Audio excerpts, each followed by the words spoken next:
Bu yaşıma qədər 7 dəfə əməliyyat olunmuşam. Hərəsi də özünə görə ağır əməliyyat olub. Sonuncu əməliyyatda həkimin çiyninə vurdum ki, dur gedək əməliyyat et. Həmişə onu düşünürdüm ki, missiyam bitməyib, hələ yaşamalıyam.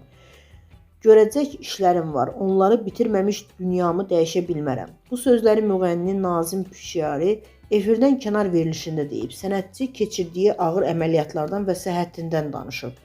Dualar, həkimlər və Rəbbim məni ayaqda saxlayır. Can sağlığı olandan sonra hər şey bəsdir. Canın sağ olmalıdır ki, ağır günlərdə addımlayasan. Pozitivlik lazımdır.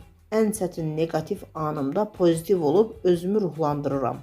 Öd kisəmdə əməliyyat zamanı problem olduğu üçün hələ də əziyyət çəkirəm. Amma şükür edirəm ki, rəngləri görə, yeyib dad hiss edə bilirəm.